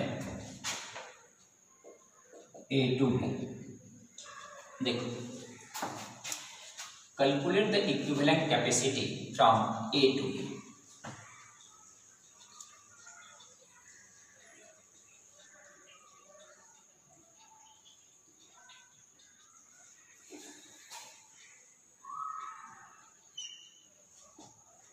ये A है, ये B है, ये 5 माइक्रोफैराड है, ये भी 5 माइक्रोफैराड है और ये भी 5 माइक्रोफैराड है। ये सभी 5 माइक्रोफैराड है। तो अब ध्यान देना है, इसका इक्विवेलेंट कैपेसिटी अब कैसे निकलेगा। तो इक्विवेलेंट कैपेसिटी अब कैसे निकलेगा, इस पर अब गौर करना है। इक्विवेलेंट कैपेसिटी हम लोगों को निकालना है, कहाँ से कहाँ निकालना है, A to B। देखो, तो इस तरह के सर्किट का अभी तो ये स्टार्टिंग है, इस तरह के सर्किट का बहुत सारा न्यूमेरिकल्स हो सकता है, बहुत तरह से कंडेंसर टूटा हो सकता है, और लेकिन हमेशा ध्यान देना होगा, दो ही तरह का कनेक्शन है, सीरीज और पैरेलल, तो फार्मूला वही दोनों यूज होगा, लेकिन उसी पर ध्यान देना होगा। पोटेंशियल कहाँ सेम हो रहा है, चार्ज कहाँ डिफरेंट हो रहा है, इस पर अगर ध्यान दिया, ऐसा न्यूमेरिकल बहुत आसान लगेगा बनाने में। तो देखो, तो यहाँ पे A to B कह रहा है, तो A पे हम लोग चार्ज दे दिए, यहाँ से चार्ज डिस्ट्रीब्यूट हो गया, इसमें चला गया Q1, इसमें भी चला गया Q1, यहाँ चला गया Q2, तो Q2 चार्ज यहाँ आ गया, Q1 Q2 फिर क्या हो गया, Q बन गया। अब गौर करना है, इस दोनों में सेम चार्ज चला गया, सेम चार्ज चला गया तो क्या हो गया, सीरीज हो गई, है ना। तो इस दोनों में सेम चार्ज जा रहा है, ये क्या हो गया, सीरीज कनेक्शन, और इस दोनों का निकाल लेंगे सीरीज में, और ये इसके साथ क्या हो गया, पैरेलल कनेक्शन। तो यहाँ पे लिख सकते हैं पहले in series connection, in series connection. देखो सीरीज कनेक्शन में फार्मूला होता है, दोनों को मल्टीप्लाई कर देंगे तो यहाँ पे 5 × 5, तो 5 × 5 और बाय 5 + 5, यह हो गया 25/10, कितना आ गया 2.5। इस दोनों का कितना आ गया 2.5 और ये क्या है 5। इसका एक फिगर बना लेंगे फिर से, यहाँ पर ये 5 है और इधर आ गया 2.5, ये हो गया 2.5 माइक्रोफैराड और ये हो गया 5 माइक्रोफैराड। अब ये दोनों में डिफरेंट चार्ज आ रहा है, यहाँ पे ये सेम चार्ज था सीरीज कनेक्शन, ये डिफरेंट चार्ज आ रहा है, क्या होगा पैरेलल कनेक्शन, तो यहाँ पर इन पैरेलल, तो इन पैरेलल अब हम लोग निकाल सकते हैं, C = हो जाएगा 2.5 + 5, तो आंसर उसका कितना हो जाएगा 7.5 माइक्रोफैराड। तो देखो भाई, तो यहाँ पर अब कैपेसिटी जो निकला हम लोगों का वो निकल गया 7.5 माइक्रोफैराड। तो इस तरह के सवाल में न्यूमेरिकल में ध्यान देना है, यहाँ से जहाँ तक कहेगा ए से कह रहा है बी तक, तो यहाँ पे A to B के लिए A पे चार्ज देंगे, Q चार्ज दिए, इसमें Q1 चार्ज चला गया, यहाँ तक आ गया, Q2 चार्ज चला गया, दोनों मिलके फिर Q निकल गया। चार्ज इज ऑलवेज कंजर्व, तो यहाँ पे ये दोनों में सेम चार्ज हो गया, तो यहाँ पे सीरीज कनेक्शन आ गया 2.5 और फिर इसके साथ डिफरेंट चार्ज हो गया, पैरेलल कनेक्शन आ गया, इक्विवेलेंट कैपेसिटी कितना आ गया 7.5।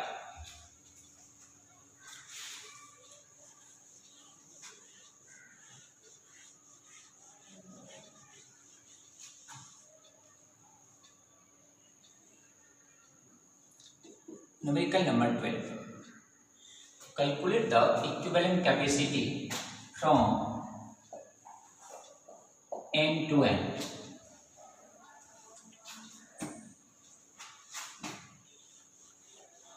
Calculate the equivalent capacity from m to n. इसका मतलब हुआ कि n से n तक समतुल्य धारिता निकालें।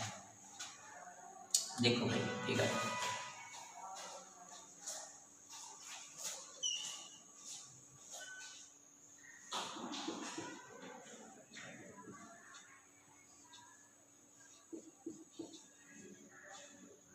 M N C सब C है, C का वैल्यू कुछ भी दिया भी हो सकता है, यहाँ पे सबका कैपेसिटी C है। तो ये दोनों पैरेलल, फिर सब सीरीज, तो यहाँ पर इन पैरेलल, यहाँ डिफरेंट चार्ज आ रहा है ना, इसमें Q1 तो इसमें Q2, तो ये हो जाएगा इन पैरेलल। इन पैरेलल यहाँ पर हो जाएगा C1 = C + C दोनों का, तो C + C कितना हो गया 2C।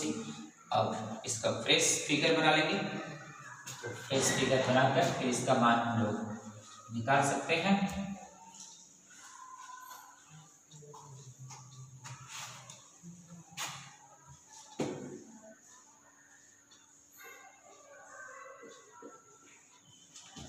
ये हो गया C, ये 2C, ये C, और ये सब सेम चार्ज सीरीज कनेक्शन, तो यहाँ पे इन सीरीज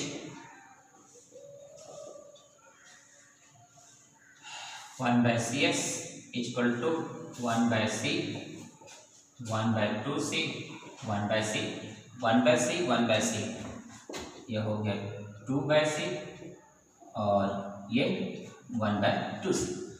1/CS = यहाँ पे 2C एलसीएम हो गया, 2C एलसीएम हो गया, यहाँ पे कितना जाएगा 4 और प्लस कितना हो गया 1, तो यहाँ पे मान कितना आ जाएगा 5/2C, तो CS का मान 2C/5। गौर करना है फिर से, ये दोनों पैरेलल हो गया, different charge C + C 2C। अब ये C हो गया, ये 2C हो गया और ये C हो गया, तो 1/CS = ये सब सीरीज हो गया और C और 2C कैंसिल, 2C हो गया, यहाँ पे C है तो 2 × 2 4 हो गया और यहाँ पे 2C है तो 1 हो गया, तो 5/2C 2C/5। इसका आंसर।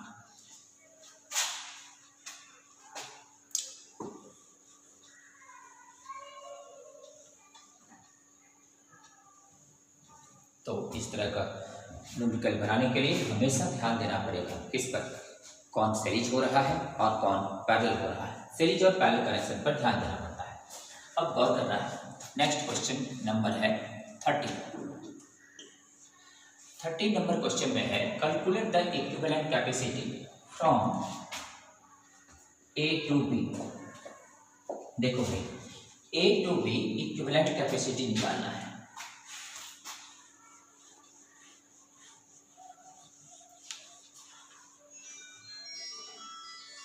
कौन है, देखो A to B equivalent capacity निकालना है। A to B equivalent capacity के लिए अब नया फिगर पे ध्यान देना है।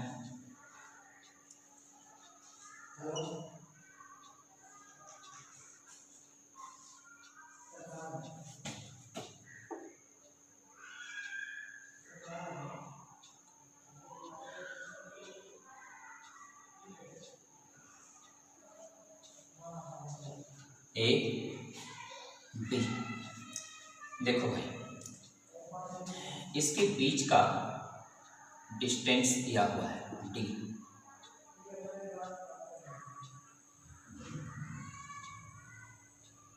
डी ये भी है डी,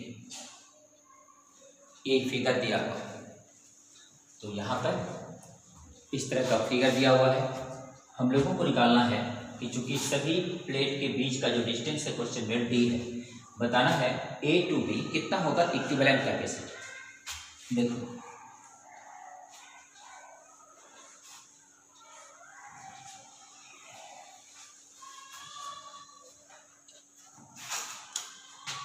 देखो भाई, इसको जब सॉल्व करेंगे तो ए टर्मिनल बी टर्मिनल एक पॉजिटिव होगा एक नेगेटिव होगा।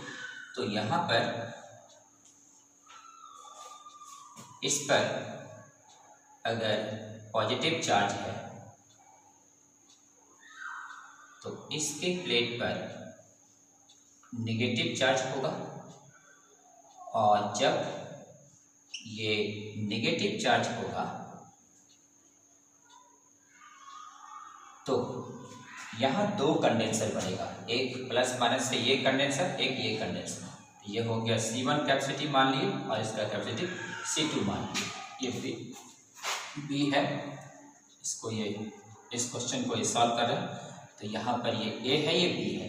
इसका जब सॉल्व करेंगे तो अगर हम इसी को प्लस टर्मिनल मानते तो यहाँ पे प्लस होता उस पर माइनस होता, तो एक प्लस टर्मिनल होगा एक माइनस। तो ये दो ही कंडेंसर यहाँ बन पा रहा है, तो एक कंडेंसर ये बन पा रहा है एक ये बन पा रहा है। तो दो कंडेंसर है, दोनों में डिफरेंट चार्ज है, क्या होगा पैरेलल कनेक्शन।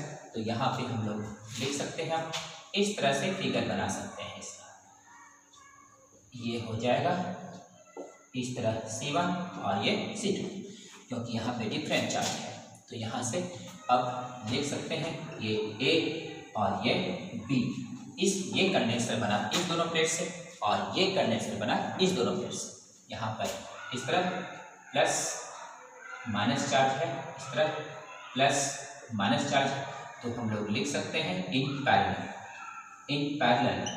पैरेलल से इक्वल टू क्या है formula C1 plus C।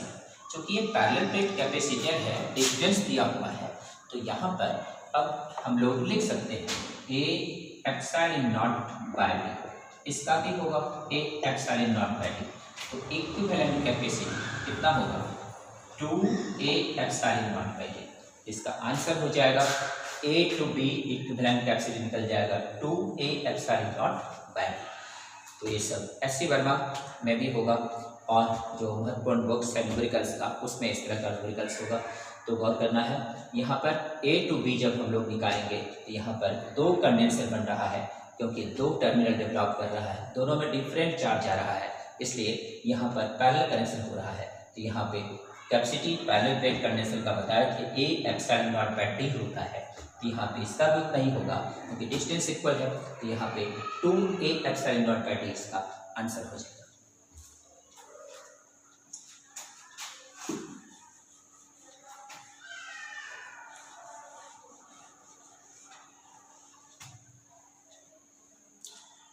Question number numerical number 15 obtain the equivalent capacity from P to Q। देखो भाई P to Q equivalent capacity निकालना है, फिगर है दिया हुआ।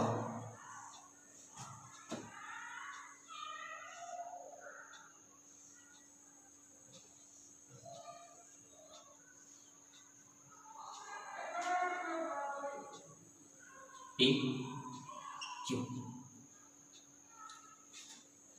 Distance D D D।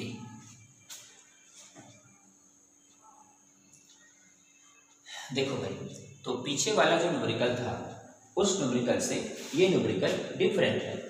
इसमें 2 कंडेंसर बन रहा था, लेकिन इस न्यूमेरिकल में 3 कंडेंसर बनेगा।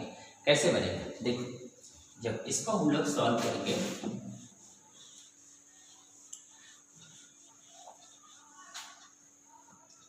ध्यान देना है इसका सॉल्व।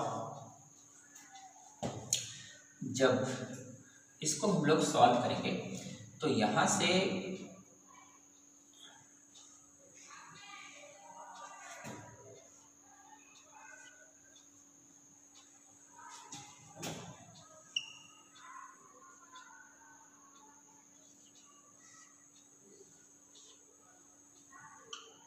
ये P और ये Q है। इसमें जब प्लस चार्ज है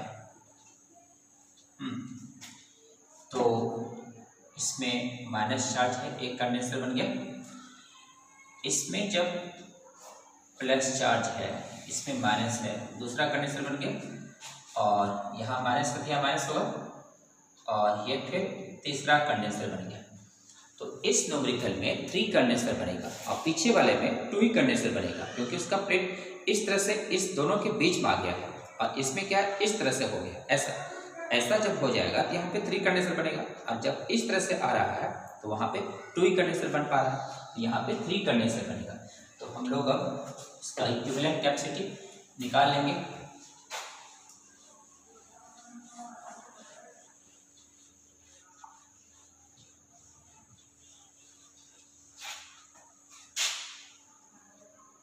देखो भाई तो अब 3 कंडेंसर जब बना तो यहाँ पर इस तरह से तीनों में डिफरेंट चार्ज आएगा, और डिफरेंट चार्ज आएगा तो सब पैरेलल कनेक्शन हो जा रहा है, और ये सब पैरेलल कनेक्शन हो गया। C1 C2 C3, ये है P ये है Q। टर्मिनल जैसे यहाँ था PQ तो इसे PQ, ये 1 कंडेंसर C1, दूसरा C2, तीसरा C3। अब इन parallel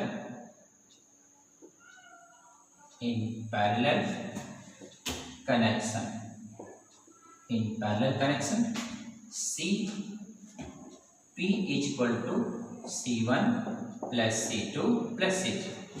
C1 equal to parallel plate, एक ऐसा कंडेंसर है पैरेलल प्लेट कंडेंसर है, तो A epsilon naught by D formula होता है A epsilon naught by D A epsilon naught by D।